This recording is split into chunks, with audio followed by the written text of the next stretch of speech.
Okay, so we have the procedure field prepared. I'll repeatedly swipe the skin with an antiseptic, and we will need to remark lateral injection points right here. Okay. Now, I'll be injecting a filler RHA4, but we will talk later about preferences which filler to use, because there's a wide variety between brands and different types of their products. Injection technique matters most. Of course, correct filler choice is essential as well, but there are a lot of different products to choose from. So what will I be doing now? My goal is to inject filler, 3 injection points on the bone, that means deep. This is a stiff filler, so I can inject it deep. We shouldn't inject this filler superficially. And I will be inserting the needle, feeling the surface of the bone, and then aspirating to ensure there are no blood vessels involved. This area is not considered very dangerous, but as you know, it's always better to make sure there's no vessel nearby. So, I pinch the skin, insert the needle, I go straight on the bone, I touch the bone, and I aspirate. I get no blood into the syringe, and then I inject 0.1 ml.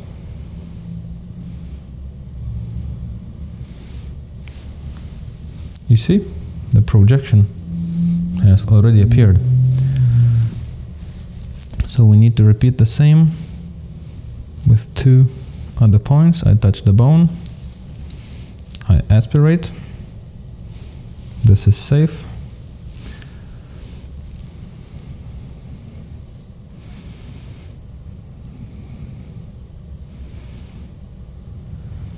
In my practice, I do a lot of facelift surgery. I know there's no major blood vessel there, but we need to check anyway. And I aspirate again, and there is no blood in the syringe, and we inject 0.1. 3 points with 0.1. Our lateral side is done. Now, what I also like to do, I need to push the filler because it needs to spread throughout the prezygomatic space. And then from the frontal view, we will see that her lateral zygoma is enhanced. And now we'll need to prepare the cannula. Now we'll be injecting the same filler into the medial prezygomatic space, which is here, as we mentioned before. Just to ensure I'm in the right location, I want to touch the bone if it covers the full surface of my planned injection area. And I choose the most comfortable location for the puncture, and I pierce the skin with a needle. Because now we'll be using a cannula. And now we can see the same syringe prepared with the cannula. We do the same. We push to ensure that we have a full system, and we will insert the cannula inside the tissues. The cannula is inside, but we are not in the prezygomatic space yet. We need to pinch and apply some force, and there might be a pop sound felt once the cannula is inserted in the prezygomatic space. Here it is, and I'm deep. If I lift the cannula, it contours only here. It's deep under the orbicularis muscle, and it's deep on the bone.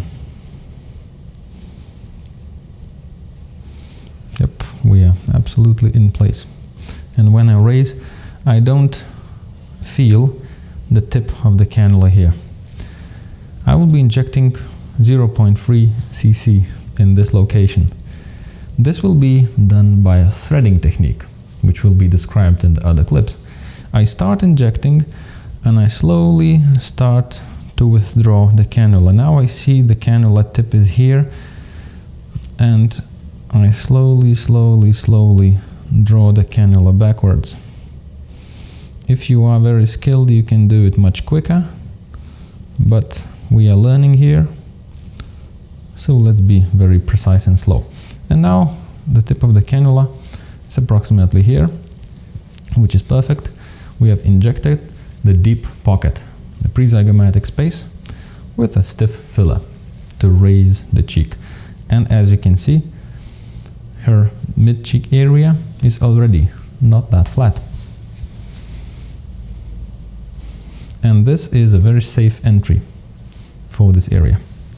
Now we will continue our injection, and I need to inject the superficial fat pad. We clean the field with antiseptic again, and I'll make the entrance point for my cannula, which would be most efficient here.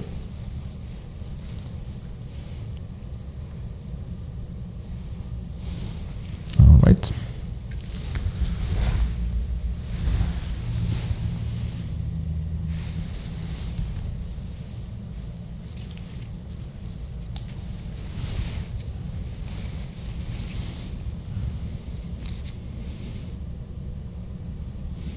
And we are inside.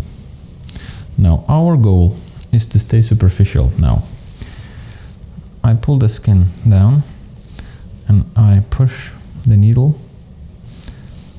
inside superficial medial fat pad.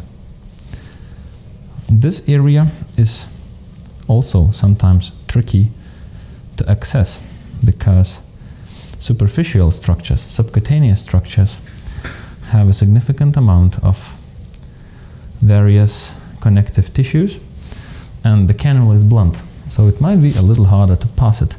And now my cannula contours a lot more. I'm under the skin, and my goal is to use the fanning technique to fill this fat pad. And I gently do it with continuous motions.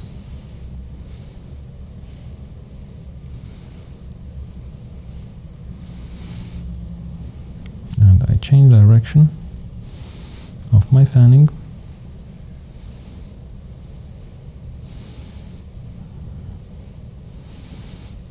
And I will inject 0.3 ml of filler for the patient.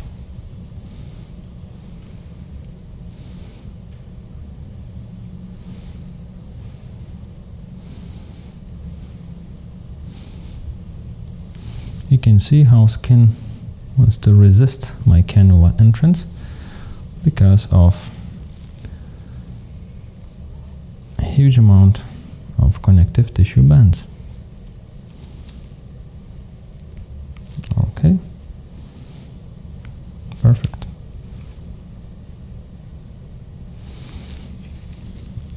And we have the fat pad filled. Now before I fully remove my needle, I check. Maybe I would like to place some filler in the deep fat pad. We have a cannula inside, so it would be safe.